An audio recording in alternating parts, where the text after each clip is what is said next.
हो जिसमें वो मन मैला नहीं होता। अब आपसे अब जानना चाहूँगी अल्लामा साहब के कुछ हमारी जो नई जनरेशन है, ख़ास तौर पे नौजवान नस्ल, उनको आप ये बात बताएं कि मौला अली ने हम मुसलमानों को किस किस्म की इबादत का हुक्म किया है और उनका तकवा, उनकी परहेजगारी के बारे में कुछ बयान कीजिए। आपके सवाल के जवाब देने से पहले अभी बहुत सी बातें बाकी रह गई हैं। उनके इल्म के बारे में अभी बहुत से तशना है जी। मौला अमीरुल मोमिनीन का ये दावा है जो तारीख़ में है कि आपने फरमाया, या माशिरन नास सलूनी सलूनी क़ब्ल अन तफ़क़िदूनी, जो कुछ मुझ अली से पूछना है पूछ लो कबल इससे कि मैं तुमसे जुदा हो जाऊँ। और मौला अली का इल्म और यकीन खुदा की ज़ात के बारे में वो फरमाते हैं कि अगर ज़ाहिर बज़ाहिर खुदा मेरे सामने आ जाए तो मुझ अली के यकीन में इजाफ़ा नहीं होगा, जो यकीन मैं खुदा की ज़ात पर पैदा कर चुका हूँ। और यहाँ मैं प्रांतिज में एक मसला जो है उसका हल पेश किए देता हूँ। मसलन अक्सर लोग ये समझते हैं कि मौला अली को मुश्किल कुशा कहा जाता है। शेर खुदा तो सब मानते हैं, चूँकि जंगों में जितनी भी जंगें रसूल अकरम ने की हैं उन सब के हीरो मौला अली अलैहिस्सलाम थे। उस पर बाद में हम बात करेंगे उनकी जंगों, उनकी शुजाअत के बारे में। लेकिन उनका इल्म, उनकी इबादत, तो इल्म यहाँ इस हद तक था कि जब कभी भी हमारे जो खुलाफा थे जो आपसे पहले थे, किसी मसले में अगर वो फंस जाते थे या मसला मालूम नहीं होता था शरी, तो वो मौला अमीरुल मोमिनीन अली अलैहिस्सलाम के पास आते थे। और जंगों में भी बहुत से मशवरे मौला अली अलैहिस्सलाम ने उनको दिए हैं। तो मौला अली का इल्म अपने ज़माने में रसूल के बाद सबसे ज़्यादा था। तो मुश्किल कुशा, हम सबसे बड़ा मुश्किल कुशा जो है वो खुदावंद मुतआल को समझते हैं। खुदा हमारा हाकिम है, मालिक है, कादिर है, राज़िक है। असल हाकिम खुदा की ज़ात है। बेशक खुदा की ज़ात इस कायनात में सबसे बड़ी ज़ात है, सबसे बड़ी शख्सियत है, वो खुदा की ज़ात। बेशक जिसने सब को पैदा किया है। बेशक उसने मौला अली को भी पैदा किया है, रसूल अकरम को भी पैदा किया है, अम्बिया को भी पैदा किया। बेशक खुदा की ज़ात के बाद हमारा अकीदा है सबसे बड़ी शख्सियत इस कायनात में रसूल अकरम सल्लल्लाहु अलैहि वसल्लम की ज़ात मुबारक है। और रसूल अकरम के बाद इल्म में और शख्सियत के एतबार से हमारे अकीदे के मुताबिक मौला अली अलैहिस्सलाम है, इसलिए कि वो नफ्स रसूल है। बेशक रसूल ने खुद उनको अपना नफ्स कहा है, अपनी जान कहा है जी। वो है। तो हम जो मौला अली मुश्किल कुशा कहते हैं, तो हम में से किसी का भी ये अकीदा नहीं है, ये कहने वालों का या अली मदद कहने वालों का किसी का भी अकीदा नहीं है कि अली अपनी ताकत से मदद करते हैं। हम सब का अकीदा ये रहता है अली वास्ता फैज़ है, अली खुदा की दी हुई ताकत से मदद करते हैं। अब खुदा जिसको ताकत दे दे, बेशक, इसलिए कि हम अम्बिया भी मदद करते हैं, तो अम्बिया जो हैं वो भी खुदा की दी हुई ताकत से मदद करते हैं। हज़रत ईसा इब्न मरियम के बारे में यह है कि वो मुर्दों को ज़िंदा कर देते थे, कुरान ने ये कहा है जी। जी। लेकिन वो मुर्दों को ज़िंदा करते थे बिइज़्निल्लाह, अल्लाह की दी हुई ताकत से जी। तो अल्लाह अपने नुमाइंदों को, अपने वलियों को, अपने अम्बिया को ताकत दे दे, तो हमें इसमें क्या एतराज़ हो सकता है। तो हम जो या अली मदद कहते हैं उसमें हमारा अकीदा यही होता है कि ये वास्ता फैज़ है और खुदा की दी हुई ताकत से मदद करते हैं। और खुदा ने इनको ये ताकत दी है जी। इसलिए कि जब खैबर का दरवाज़ा मौला अमीरुल मोमिनीन अली अलैहिस्सलाम ने उखाड़ा था, ये तारीख़ है, ये कोई हदीस नहीं है, कि वहाँ पर वो खैबर फतह नहीं हो रहा था जी। 39 दिन गुजर गए और 40वें दिन रसूल अकरम ने फरमाया लाओतयन्न रायता गदन राजुलन कर्रारन गैर फर्रारिन युहिब्बुल्लाह व रसूलहु व युहिब्बुहुल्लाहु व रसूलुहु यफ्तहुल्लाहु अला यदैह, कल मैं उसको अलम दूंगा जो कर्रार होगा, बढ़ बढ़कर हमला करने वाला होगा, वाह, वाह। गैर फर्रारिन, मैदान जंग से भागेगा नहीं। सुभान अल्लाह। वो ऐसी शख्सियत होगी कि अल्लाह और रसूल उससे मोहब्बत करते होंगे, बेशक बेशक। और वो अल्लाह और उसके रसूल से मोहब्बत करता होगा। क्या बात। यफ्ताहुल्लाहु अला यदै, अल्लाह उसके दोनों हाथों पर फतह अता करेगा। तो मौला अली जब खैबर में जाते हैं 40वें दिन, और वो यहूदी कले के ऊपर चढ़ गए थे सारे, और वो समझते थे कि ये कला फतह नहीं हो सकता, क्योंकि वो मामूली दरवाज़ा नहीं था, कला का दरवाज़ा था जी। और वो लोहे का दरवाज़ा था, बहुत मजबूत दरवाज़ा। हम तो एक आम दरवाज़ा बंद हो तो वो नहीं खोल सकते। तो मौला अली जब गए, देखा कि कले का दरवाज़ा बंद है, आपने उस दरवाज़े में ऐसे हाथ डाला और ऐसे हिला कर उखाड़ कर फेंक दिया। जब वो उखड़ा हुआ फेंका हुआ दरवाज़ा 40 सहाबा इकराम ने उस दरवाज़े को उठाने की कोशिश की, लेकिन तारीख़ कहती है कि उसको सिरका भी ना सके।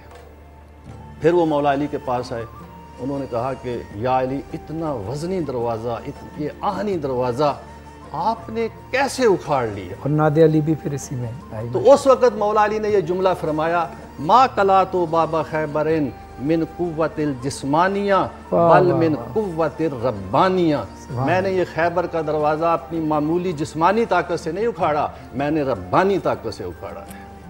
इसका माना है खुदा ने उनको अपनी ताकत। और किबला इसी में नादे अली भी इसी वक्त रसूलुल्लाह ने बुलाया उनको, बुलाया, तो खैबर जो है वो फतह हुआ। तो बहरहाल इस जंगों की तरफ अभी आते हैं, आप सवालात करेंगी।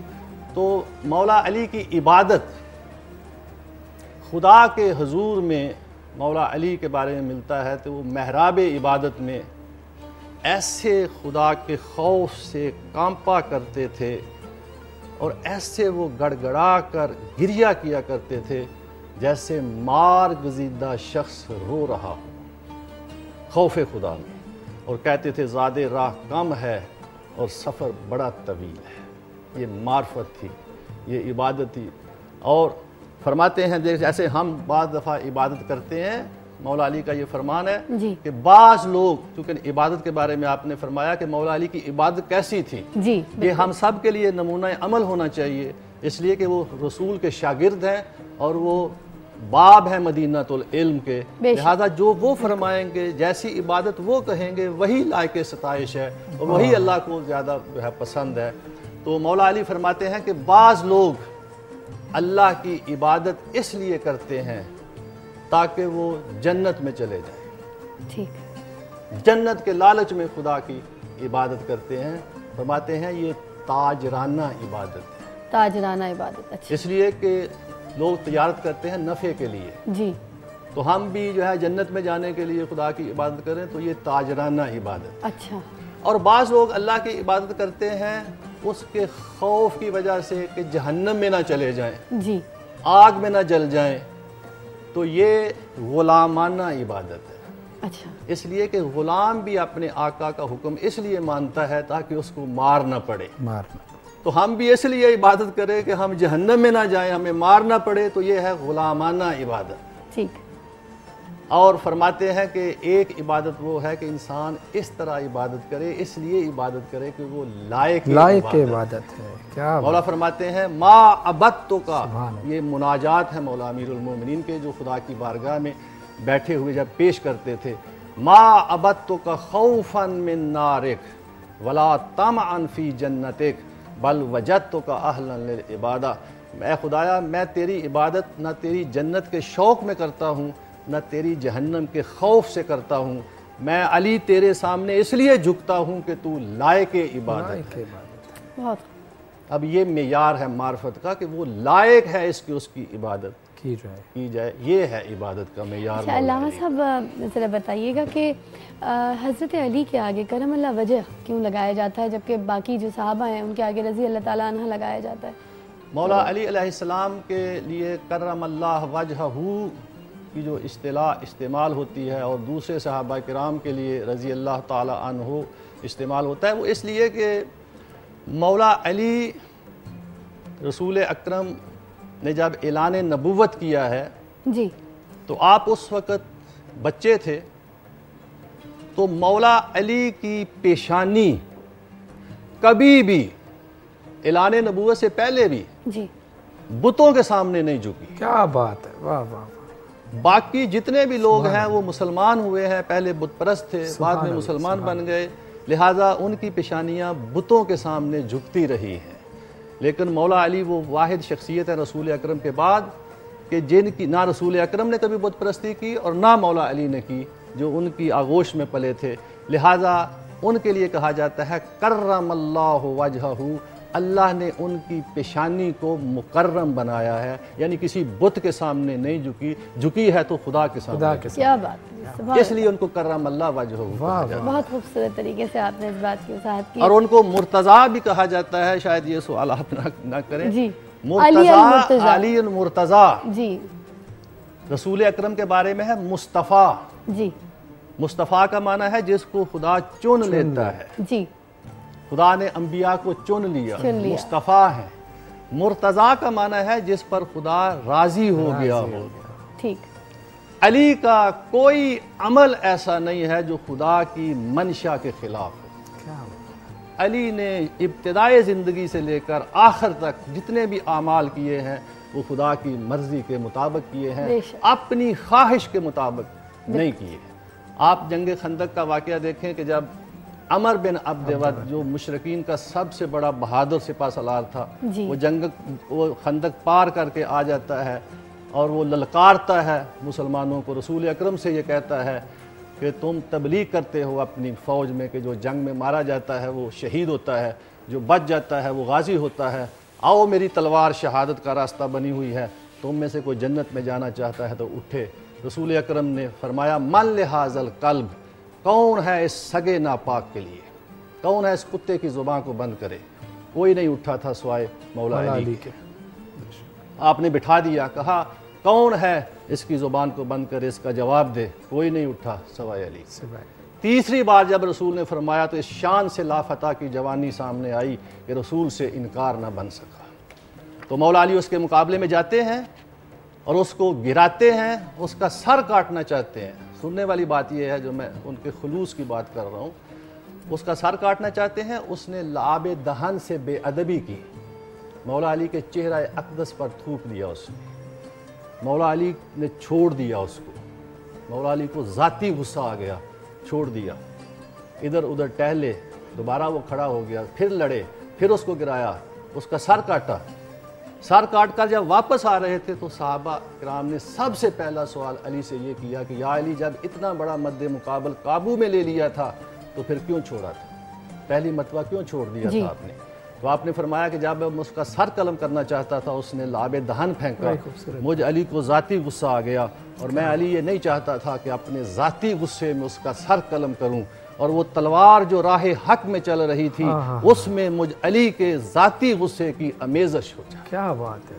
अली वो शख्सियत है कि अगर ज़ाती गुस्सा आता है तो सीने से उतर जाते हैं। अब जिस जिस जंग में समझो अली गए हैं, ज़ाती गुस्से के लिए नहीं गए बल्कि अल्लाह की रज़ा के लिए। क्या बात है जी, क्या बात। उनका हर अमल अल्लाह के लिए था। क्या बात है जी। एक कॉल है, उसके साथ वक्फे पे आपको भेज रही हूँ, उसके बाद आपको दोबारा ज्वाइन करूँगी। और यहाँ पर हमारे साथ सैयद फरहान साहब जो हैं एक खूबसूरत कलाम पढ़ेंगे। मैंने अल्लाह को अपने इरादों के टूटने से पहचाना है। मौला अली का कॉल है, इसी कॉल के साथ वक्फा दरकार है, आपको दोबारा ज्वाइन करेंगे, रहिए मेरे साथ।